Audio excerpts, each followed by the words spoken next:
오늘 본문에서 예수님은 바리새인들에게 말씀하시는 거거든요. 바리새인, 우리 지난 주간에 보았던 청지기 비유에서는 제자들에게 이르시되 라고 하면서 10장 1절에 그렇게 시작이 됐는데 같이 있었을 겁니다. 근데 이제 예수님께서 명시하시면서 청지기 비유는 제자들에게 말씀하신 것이고, 오늘 본문은 이제 바리새인들을 향해서 말씀하시는 내용인데, 교회를 오래 다니시는 분들은 바리새인 하면 딱 이제 들어오는 이미지가 있잖아요. 대충 누군지는 아시죠? 어떤 사람들인지 1세기 당시에. 근데 조금 모르는 사람들에 대해서 간략하게 설명을 드리면, 바리새인들은 그 당시 종교 지도자들이거든요. 원래는 좋은 취지와 의미에서 시작된 분파예요. 왜냐하면 하도 이제 종교가 타락하니까 우리만이라도 잘 믿어보자 라고 하면서 바리새라고 하는 구별이라는 뜻이거든요. 죄악과 세상과는 조금 다른 모습으로 살자라고 하나의 운동을 일으킨 사람들인데, 시간이 지나자 변질된 거죠. 껍데기만 남아있고 속은 다 썩어 문드러져 버린. 예수님께서 그래서 바리새인들을 보면서 어떻게 비난하시고 지적하셨습니까? 회칠한 무덤이라고. 겉은 번드르르한데 잘 믿는 것 같은데 속은 뼈와 모든 더러운 것이 가득한 너희들이여 라 그랬잖아요. 대중들에게는 존경을 받았지만 그 속을 아시는 하나님께는 늘 비난의 대상이었던 그 사람들이 바리새인들이거든요. 예수님께서 오늘 본문의 본문의 말씀을 이 바리새인들에게 하시는 건데, 이 말씀을 하시는 이유가 있어요. 우리가 지난주 보았던 청지기 비유, 요 전문백, 그 청지기 비유, 불의한 청지기 기억하십니까? 그 청지기 비유를 듣고 바리새인들이 보인 반응 때문에 바리새인들을 향해서 오늘 본문의 말씀을 하신 거예요. 자, 여기서 청지기 비유를 간략하게 다시 한번 생각해 볼 필요가 있는데, 예수님께서 청지기 비유를 통해서 가르치신 핵심이 뭡니까? 제자들 너희들이 청지기라는 거죠. 주인이 아니라는 거예요. 그러므로 제자들이 이 땅에서 갖고 있는 모든 재물들, 그 재물 안에는 물질뿐만 아니라 시간과 건강과 지혜와 지식과 은사와 여러 가지 것들이 다 포함되어 있다고 그랬어요. 그 너희들 것이 아니라 주인이신 하나님께서 맡긴 것이니까 이 땅을 사는 동안에 주인이신 하나님의 뜻대로 잘 쓰는 청지기가 되라. 그리고 그 청지기야말로 도래할 하나님 나라를 준비하는 신실하고 정직한 청지기라 라는 게 지난주 청지기 비유에서 예수님께서 가르쳐 주신 핵심 말씀의 내용이었습니다. 바로 이 말씀을 바리새인들이 들었죠. 근데 만약에 그 청지기가 청지기로서 역할을 잘 못할 때, 어떨 때 못하겠습니까? 재물이 우상이 되면 그 역할을 잘 못하는 거거든요. 누가복음 10장 13절에 집 하인이 두 주인을 섬길 수 없나니 혹 이를 미워하고 저를 사랑하거나 혹 이를 중히 여기고 저를 경히 여길 것임이니라. 너희는 하나님과 재물을 겸하여 섬길 수 없느니라 그랬습니다. 하나님과 재물을 겸하여 섬길 수 없다. 하나님이 주인이면, 우리의 인생에 하나님이 주인이면 돈 다스릴 수 있습니다. 그런데 하나님이 주인이 아니면 돈이 우리의 주인이 돼요. 그래서 돈에 질질 끌려가는 인생이 되거든요. 인생은 둘 중에 하나입니다. 하나님을 주인으로 모시고 살아가느냐, 아니면 물질을 주인으로 모시고 살아가느냐, 이 싸움이거든요. 전 둘 같이 의지하는데요, 그런 건 없습니다. 하나님을 선택할래, 재물을 선택할래, 그겁니다. 하나님과 재물을 겸하여 섬길 수 없다라고 하는 말. 주인이신 하나님에게 충성하는 청지기는 재물도, 맡겨주신 재물도 주인의 뜻에 맞게 아름답게 쓸 수 있어요. 그런데 하나님이 주인인 것을 잊어버리는 순간 재물이 주인이 되고 탐욕에 얽매여서 아주 비참하고 비극적인 삶을 살 수밖에 없다는 거죠. 바로 이 말씀을 듣고 바리새인들이 보인 반응이 있어요. 오늘 14절인데, 바리새인들은 돈을 좋아하는 자들이라 이 모든 것을 듣고 비웃거늘 그랬습니다. 예수님의 이 말을 듣고, 다시 말하면 하나님과 재물을 겸하여 섬길 수 없다 라는 이 말씀을 듣고 바리새인들이 비웃었어요. 왜 비웃었다고 거기 되어 있습니까? 바리새인들은 뭘 좋아하는 자들이었다고요? 돈을 좋아하는 자들이었기 때문에 비웃은 거예요. 자, 당시 바리새인들은 대중들에게, 사람들에게 경건한 자들로 인정받았던 사람들이었습니다. 왜? 율법을 잘 알고 있고 나름 율법을 잘 지킨다고 여겨졌던 사람들이었기 때문에 그래요. 그리고 바리새인들이 그런 삶 속에서 한 가지 이 회중들에게 가르친 내용이 있는데, 대중들에게 가르친 내용이 있는데, 그 뭐냐면, 우리처럼 경건하게 잘 살면, 우리처럼 하나님 잘 섬기면 반드시 하나님께서 재물 주신다, 이거였습니다. 우리처럼 경건하게 잘 살면 하나님께서 물질의 축복 주신다, 이렇게 믿었고 그렇게 가르쳤어요. 그러니까 바리새인들에게 있어서 돈은 하나님께서 하나님 잘 섬긴 자들에게 소위 대가 또는 보상으로 주시는 복이었다는 겁니다. 여러분, 이 점에 대해서 이제 한번 짚고 넘어가야 돼요. 그러면 물질이라고 하는 것은 하나님께서 하나님 잘 섬기는 자에게들만 주시는 복인가? 그러면 가난한 사람들은 하나님 잘 못 섬겼기 때문에 받는 저주인가? 이런 논리가, 이런 질문이 형성돼야 되거든요. 제가 왜 이야기를 드리냐면 우리 가운데도 여전히 이런 생각을, 바리새인과 같은 생각을 가지고 있는 사람들이 많기 때문에 그렇습니다. 물론 우리의 믿음이 좋아야죠. 하나님 잘 섬겨야 합니다. 그런데 우리의 믿음 좋음이 하나님을 잘 섬기는 것이 꼭 부의 축적, 재물의 풍성함과 직결되는 것은 아닙니다. 제가 언젠가도 말씀드렸죠. 재물은 어떤 관점에서 봐야 될까요? 물질이라고 하는 것, 은사의 관점에서 봐야 돼요. 은사. 여러분, 은사는 누가 주시는 겁니까? 하나님이 주시는 겁니다. 내가 아무리 얻고 싶다고 해도 하나님께서 주시지 않으면 안 주시는 거예요. 그런데 나도 모르게 또 나에게 주시는 은사가 있을 수도 있고요. 은사를 주시는 주권자는 하나님입니다. 소위 엿장수 마음대로인데 그 엿장수가 하나님이셔요. 그래서 하나님이 우리에게 필요하시면 주시는 것이고 그렇지 않으시면 안 주십니다.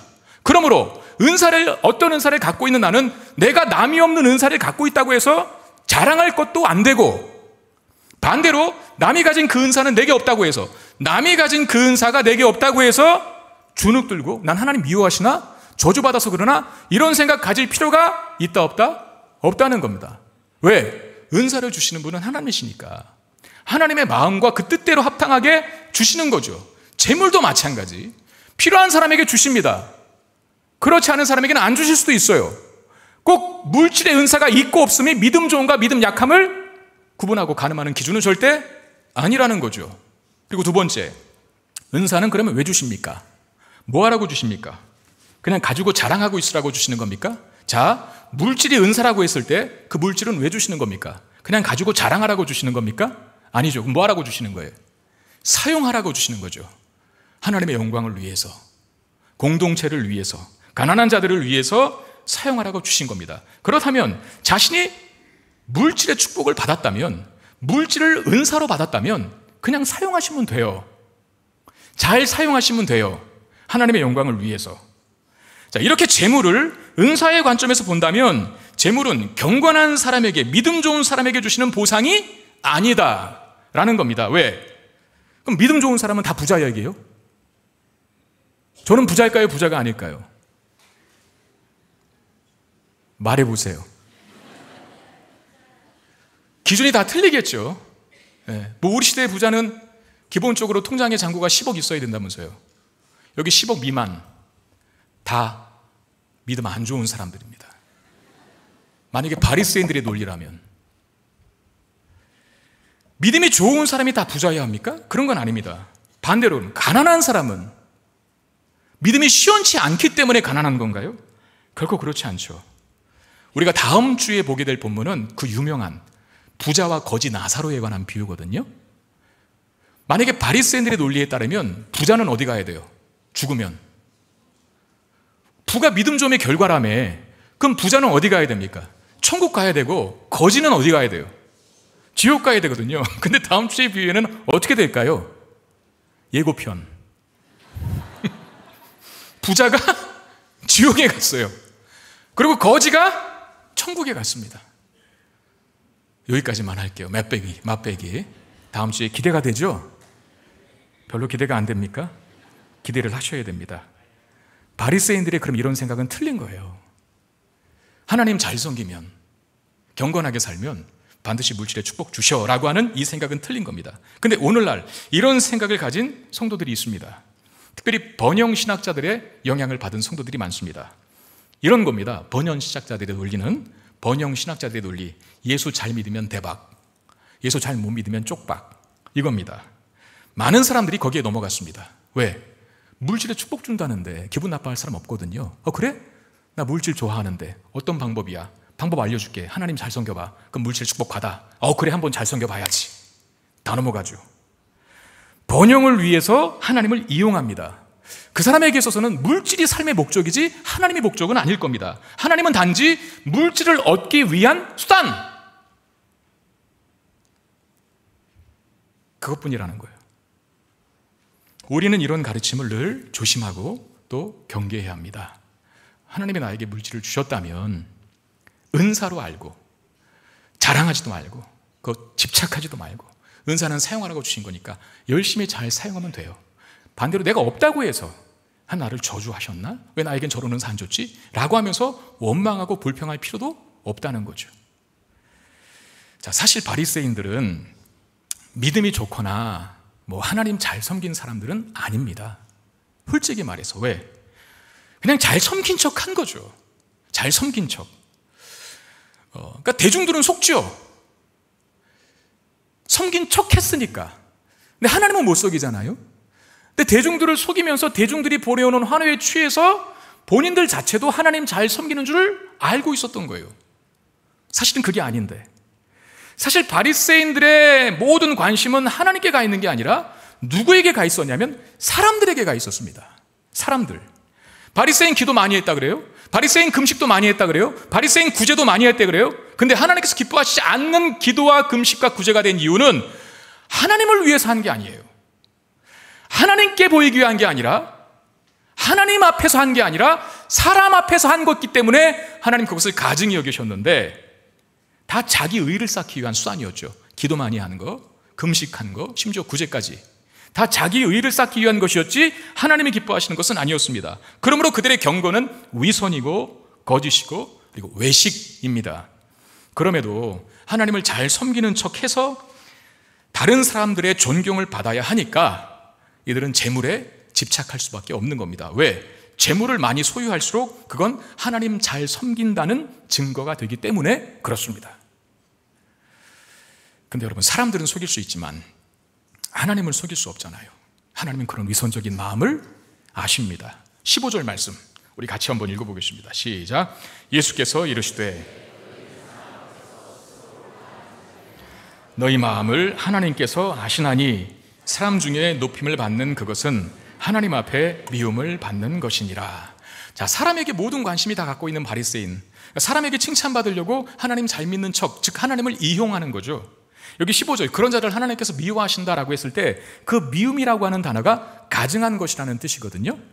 이스라엘 백성들이, 구약의 이스라엘 백성들이 하나님 앞에 이 가증한 자들이라고 욕먹을 때가 있었어요. 특별히 언제였을 때일까? 뭐 할 때였을까요?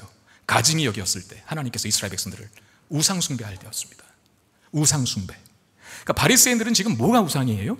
사람의 눈이 우상이에요. 사람이 보내오는 칭찬과 대중적 인기와 환호가 그들의 우상이에요. 그래서 가증한 거예요. 그리고 그것을 우상으로 섬겼을 때 우상 숭배자들은 반드시 하나님의 심판을 당하게 되어 있습니다.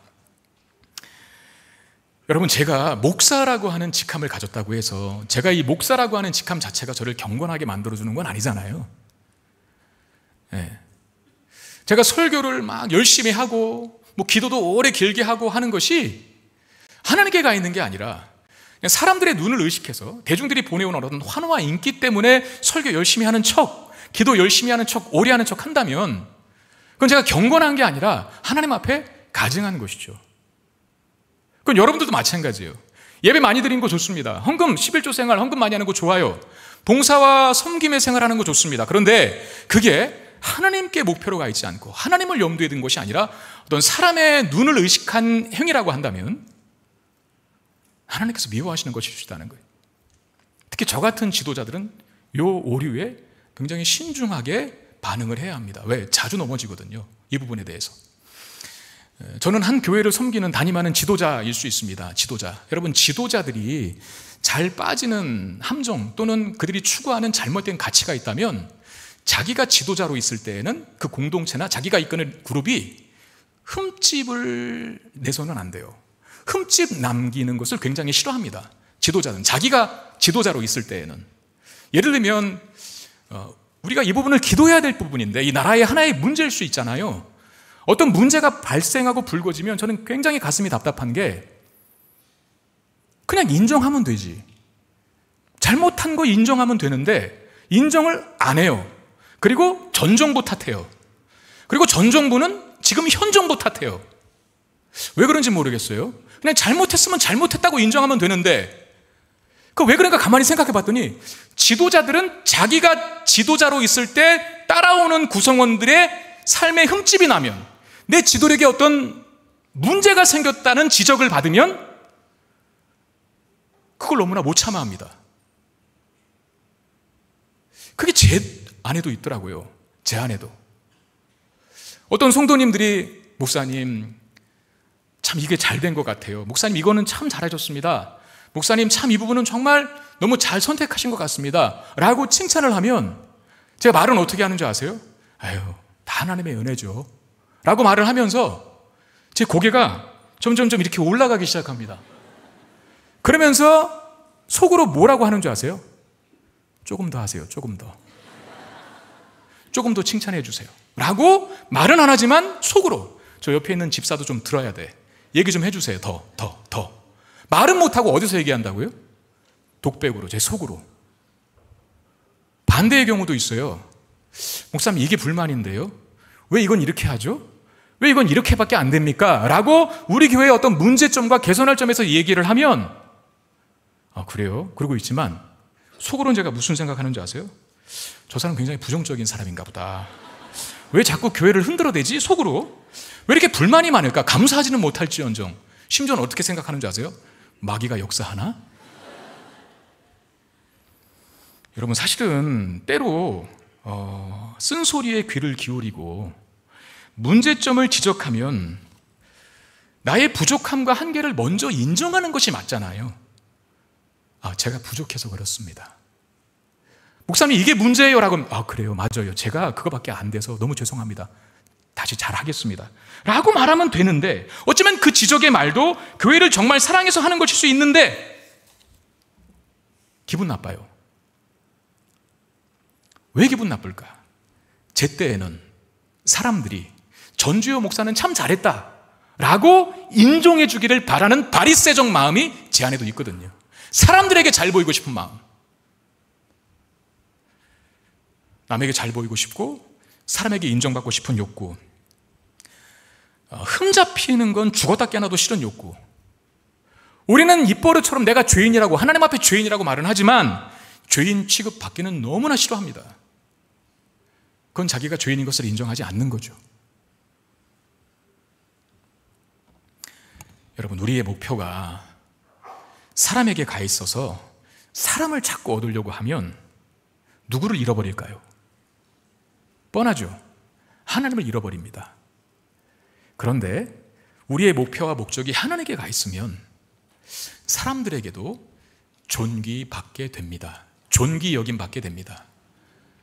그렇게 돼 있어요.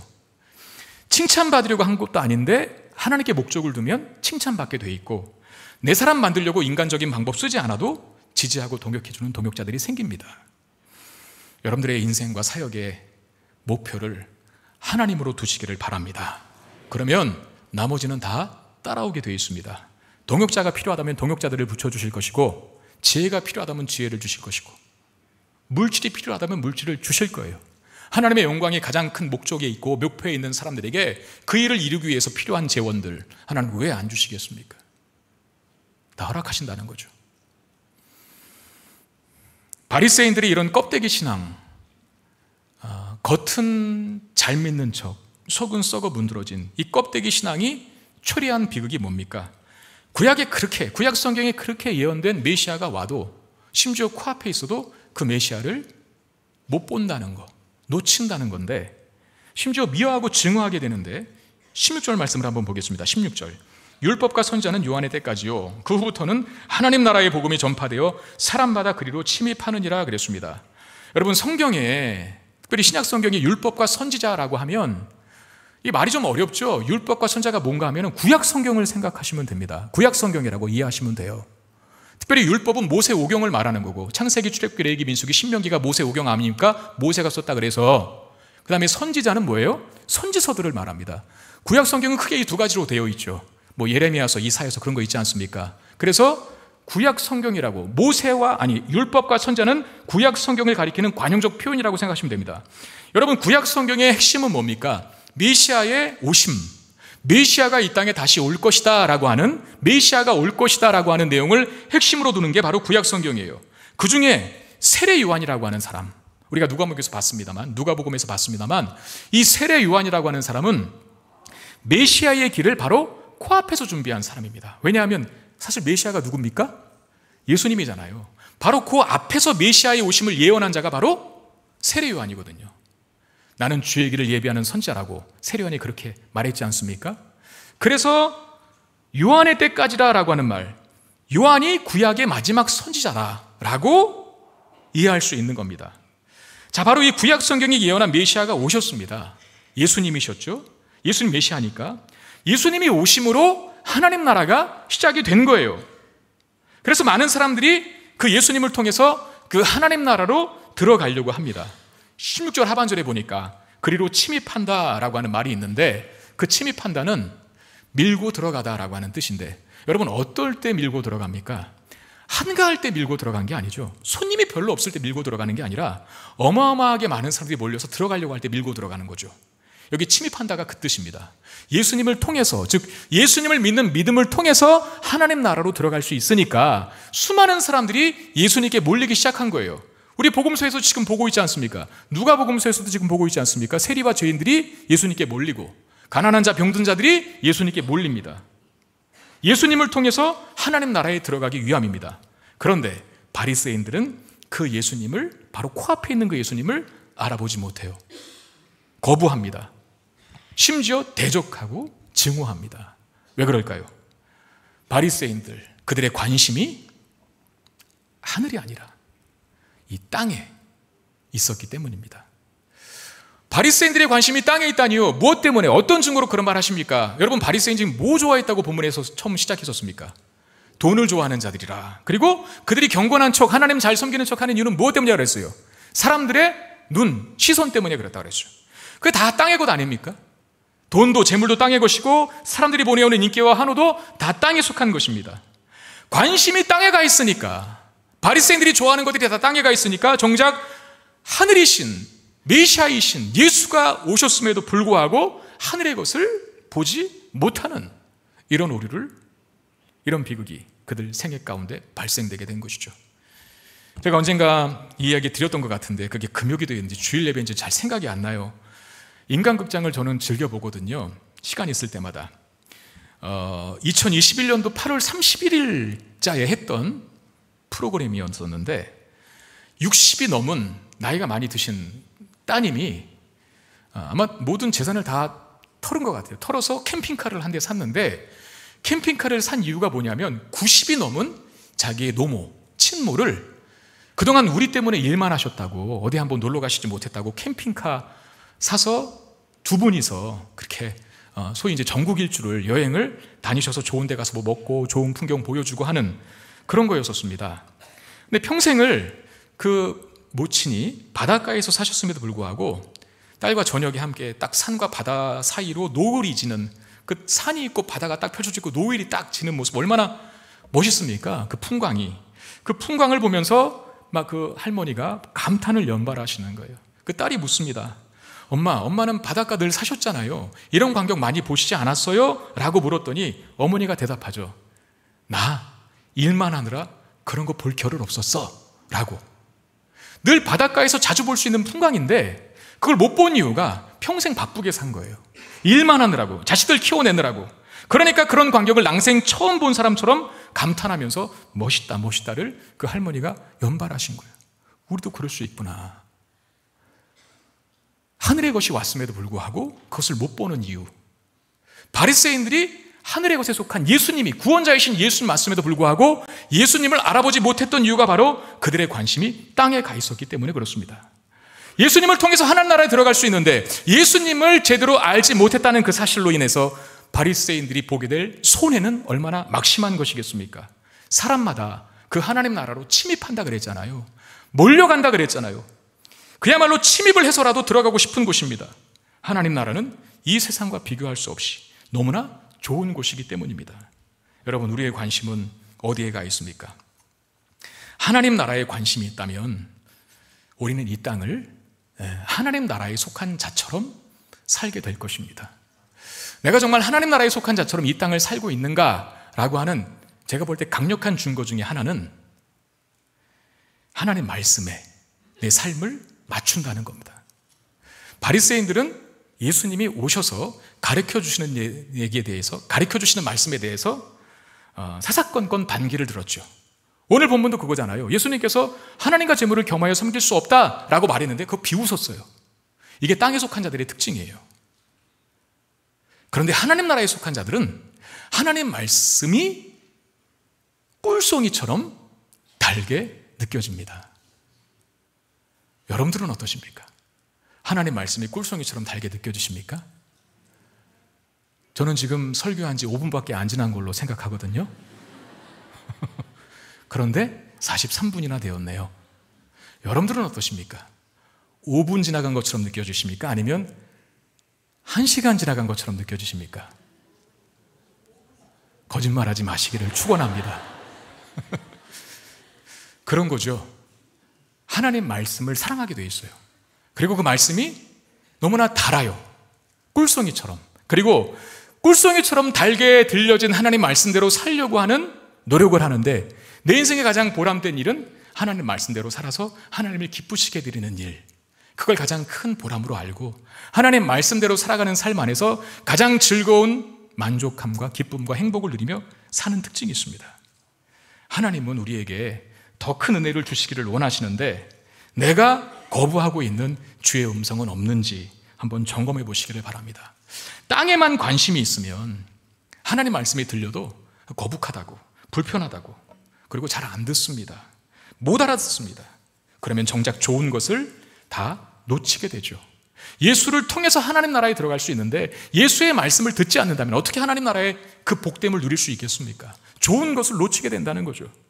여러분, 양은 목자의 음성을 들을 때 가장 안전하고 풍요롭습니다. 우리는 주님의 음성을 따라 살 때 풍성한 생명력을 누릴 수 있습니다. 그게 하나님 나라에 속한 자의 삶입니다. 양이 목자 없이 살 수 없듯이 우리는 예수님 없이 살 수 없습니다. 왜? 우리는 무지하며 또 어리석은 존재이기 때문에 그렇습니다. 자, 그 사실을 예수님께서 이렇게 말씀하시는데 17절 18절 말씀 한번 보시겠습니다. 우리 같이 읽어보겠습니다. 시작. 그러나 율법이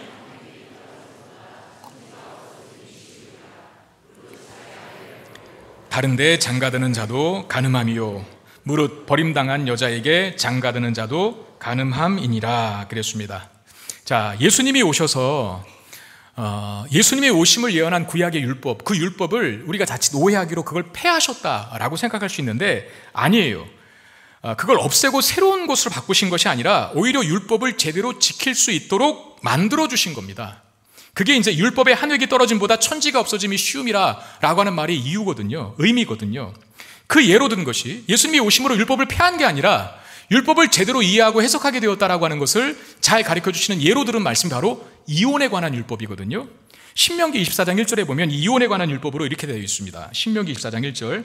사람이 아내를 맞이하여 데려온 후에 그에게 수치되는 일이 있음을 발견하고 그를 기뻐하지 아니하면 이혼 증서를 써서 그의 손에 주고 그를 자기 집에서 내보낼 것이요 라고 되어 있습니다. 자, 아내에게 수치되는 일이 일어났을 때, 이게 음행이거든요. 음행. 아내에게 수치되는 일이 일어났을 때 이혼 증서를 써서 집에서 내보내라 라고 하는 율법의 규정입니다. 신명기에 있으니까, 구약에. 근데 바리새인들이 이 율법을 어떻게 적용했는지 아세요? 남편에게는 적용 안 하고 아내들에게만 적용했습니다. 그러니까 그때 당시 강자는 남자고 약자는 여자잖아요. 갑이 남편이고 을이 아내예요. 근데 교묘하게 바리새인들이 수치되는 일, 요걸 갖다가 아내에게만 적용해서 남편이 아내를 버릴 수 있는 경우에 대해서 이혼 증서를 쓰면 된다라고 하면서 그 수치되는 일도 굉장히 폭넓게 적용을 했는데, 음행뿐만 아니라, 여자가 음행하는 것뿐만 아니라 설거지하다가 음식 접시를 깨트려도 이혼 사유가 됐고요. 길에서 오래 이야기를 해도 수다 떨었다고 해서 이혼 사유가 됐고요. 외간 남자 말만 해도 그걸 수치되는 일이라고 생각해서 남편이 이혼 증서를 쓰면 이혼할 수밖에 없는 그런 일들이 있었다는 거죠. 그리고 심지어 저는 이게 정말 진짜인가 싶었는데, 아내보다 더 예쁜 여자를 보면 이혼할 수 있다라고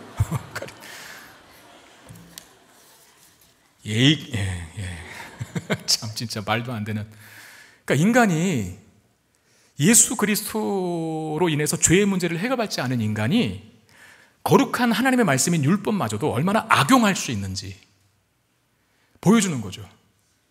그 율법을 남편에게는 적용 안 하고 아내에게만 적용. 그러니까 남편은 얼마든지 바람 펴도 되는, 이렇게 바리새인들이 적용하고 그렇게 가르쳤다는 거예요.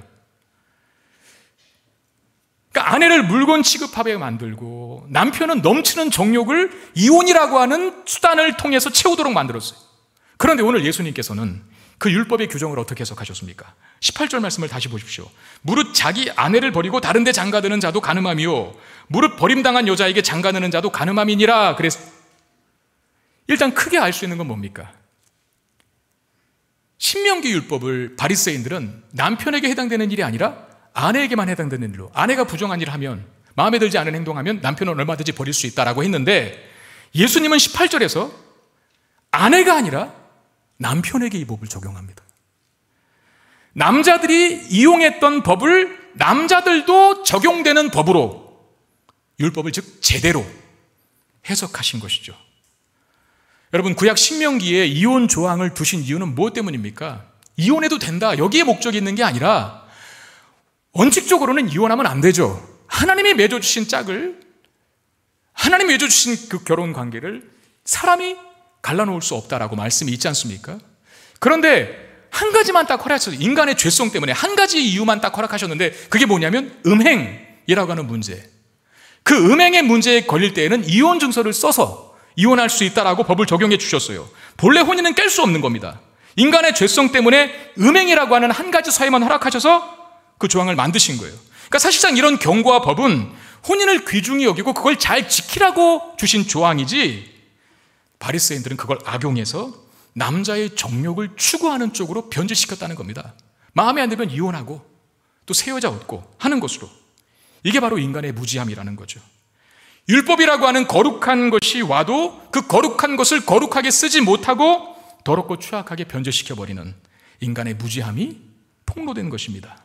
그런데 드디어 예수님이 오시자 예수님은 그 율법의 참된 의미를 밝히 드러내 주십니다. 예수님이 오시지 않으면, 예수님 믿지 않으면 아무리 거룩한 것을 가지고 있어도 그 거룩한 것을 제대로 쓸 수 없는 어리석고 무지한 존재, 목자 없이 살 수 없는 양 같은 존재가 우리들인 것을 보여주고 있다는 것이죠. 여러분, 예수가 없었을 때 우리의 삶은 어땠습니까? 뭐가 선이고 뭐가 악인지, 뭐가 진정한 가치가 있는 것이고 뭐가 무가치한 것인지, 어디가 생명길이고 어디가 파멸의 길인지를 잘 몰랐잖아요. 저는 이 말씀 준비하면서 묵상한 것이 한 가지 있는데, 저는 분명하게 예수 안 믿었을 때가 있었거든요. 그러니까 하나님이라고 하는 존재, 예수라고 하는 존재가 누군지 몰랐을 때, 고등학교 들어가기 전까지는 우리 가족들이 다 그랬고, 그래서 예수 없이 살았을 때 내 삶을 알아요. 물론 어린 나이였긴 했지만 지금에서 생각해보면 정말 아찔하죠. 만약에 제가 이 시점까지도 예수가 없이, 예수가 누군지도 모른 채 살았다면 내 안에 선이 뭐고 악이 뭔지를 알았을까? 진정 가치 있고 무가치한 게 뭔지를 알 수 있는 분별력이 있었을까? 없었을 거예요. 어디가 생명길이고 어디가 파멸로 가는 길인지를 몰랐을 거예요. 그냥 막 살겠죠, 지 마음대로. 여러분, 지금 최근에 우리 사회에 너무나 흉측하고 경악을 금치 못할 일들이 많이 벌어지고 있습니다. 어린아이들이 학교에서 선생님을 투대로 패지를 않나, 나랑 아무 관계가 없는데 보이는 쪽을 칼로 찔러 죽이지를 않나,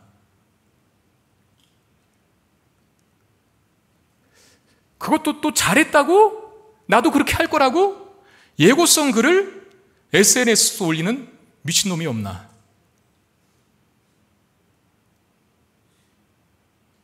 어떻게 해요, 우리나라? 딸 키우는 집안은 큰일 났어요. 통금 시간 걸어놓으려고 그래서 저도 9시 전에 반드시 들어와라 라고 할까?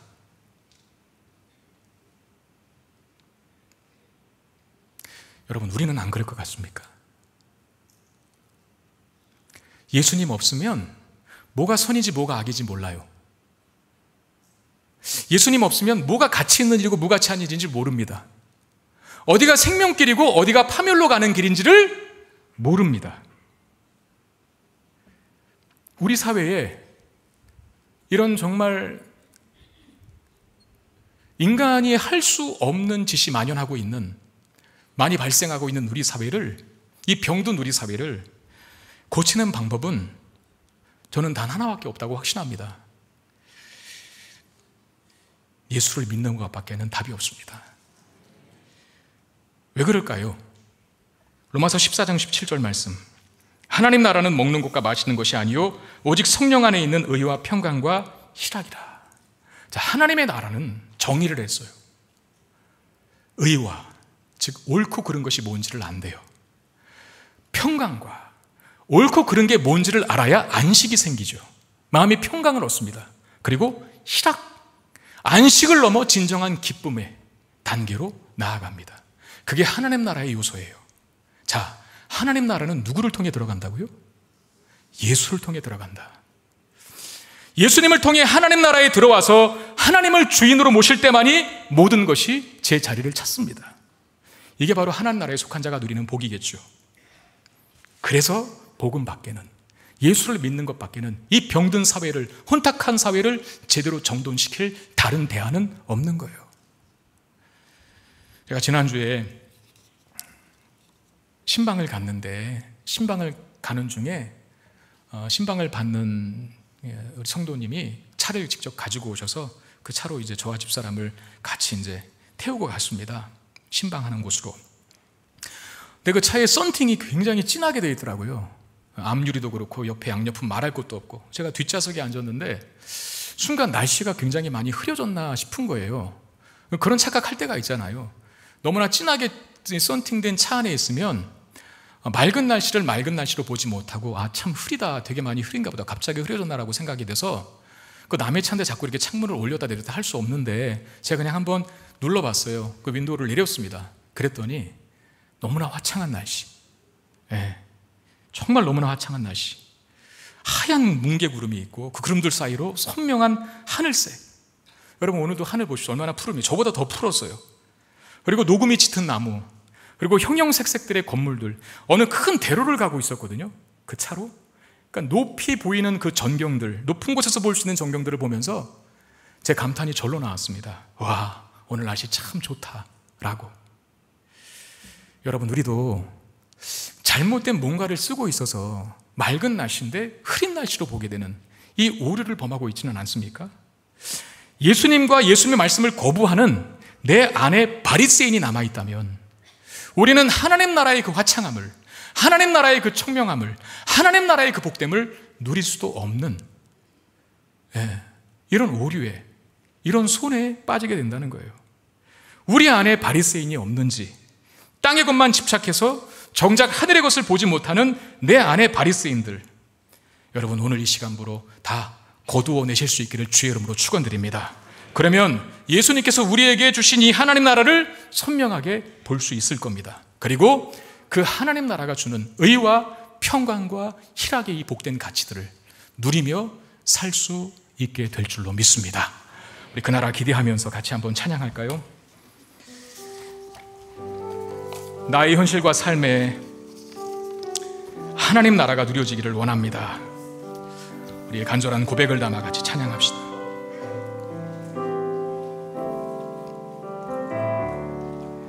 이곳에 임하신 하나님 나라, 가난한 마음으로 바라보리라. 먼저 그 나라 그 뜻 구하며 나의 삶 드리리. 주님이 맡기신 하나님 나라, 믿음의 눈으로 바라보리라. 하늘의 뜻이 이 땅 가운데 완성될 그날까지 믿음 다하여 그 위에 서리라. 하나님의 나라는 무너지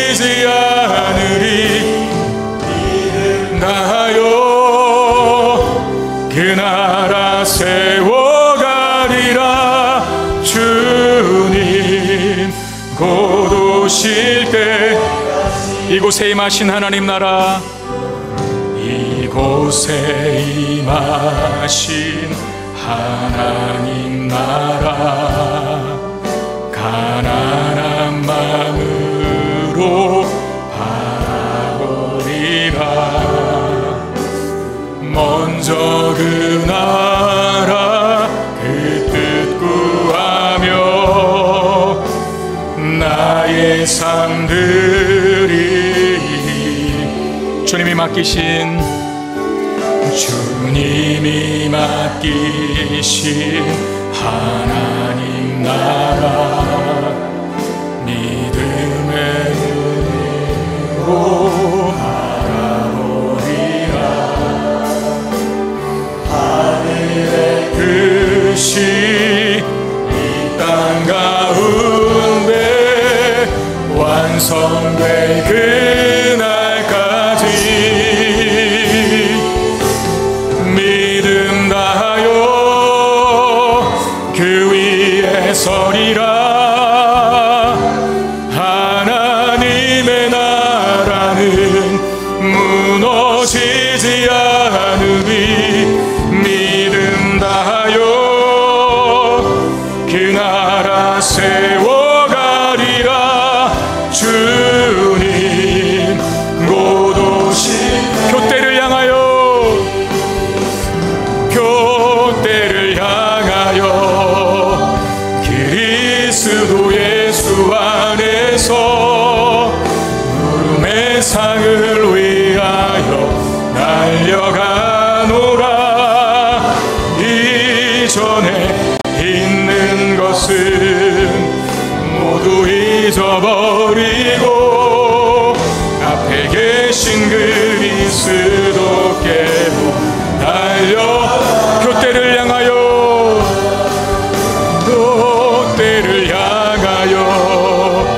그리스도 예수 안에서 구름의 상을 위하여 달려가노라. 이전에 있는 것은 모두 잊어버리고 앞에 계신 그리스도께 달려가노라. 잠깐 기도할 때 하나님 내 안에 남아있는 바리새인을 제거해 주시기를 원합니다.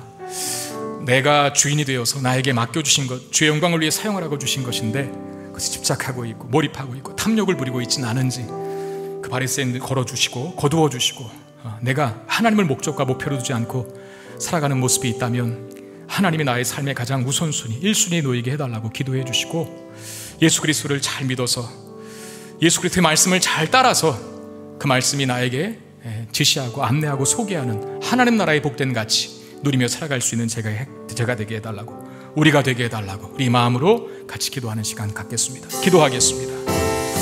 주님 은혜와 사랑을 감사합니다.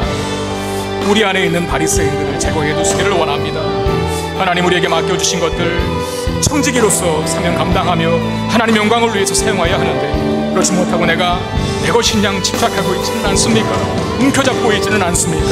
하나님의 영광을 위해서 기꺼이 내가 가진 모든 이 땅의 소유들을 사용함으로 말미암아 충성스러운 주님의 청지기가 될 수 있도록 은혜를 베풀어 주시옵소서. 오 하나님, 나의 인생의 목표가 목적이 하나님만이 되기를 원합니다.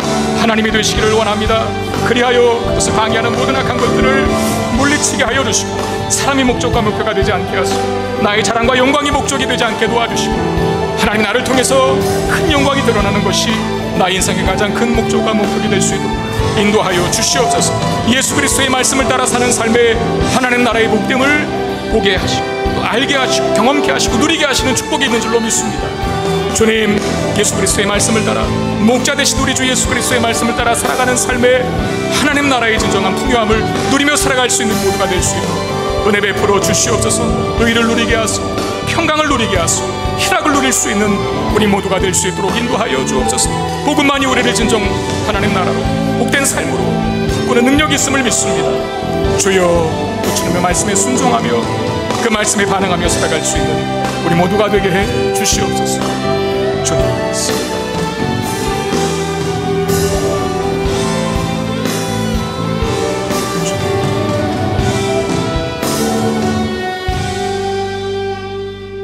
하나님, 우리 안에 있는 바리새인들을 다 거두어내기를 원합니다. 청직인데 주인처럼 사는 모습은 없었는지요? 이 땅의 가치에 집착하여서 하늘의 영광을 정말 좋은 것을 보지 못하고 누리지 못하는 그런 비참한 삶은 아니었는지 우리 자신을 돌아보게 하여 주옵소서. 예수 그리스도의 말씀을 따라 살아갈 때 예수 그리스도가 안내하는 하나님의 나라의 그 복된 가치들, 의와 평강과 희락의 가치 보며 누리며 또 만끽하며 살아갈 수 있는 우리 모두가 되게 해 주시옵소서. 이 나라 민족의 소망 오직 복음 예수 그리스도뿐임을 고백합니다. 우리 개인, 우리 각자의 오직 유일한 소망 예수 그리스도 한 분만인 것을 고백합니다. 그 예수 그리스도의 목자 되신 음성 듣고 따라가는 양 되어서 예수 그리스도가 소개하시는 하나님 나라의 복된 가치를 누리며 살아갈 수 있는 우리 모두가 되게 해 주시옵소서. 귀한 힘을 받아주시고 우리 마음을 담아 드렸사오니 주의 영광을 크게 나타내는 일에 사용하여 주시며 한 주간 살아가는 성도들의 모든 삶의 필요를 목자 되신 우리 주님께서 풍성하게 채워 주시옵소서. 우리 주 예수 그리스도의 이름으로 간절히 축복하며 기도하옵나이다. 아멘.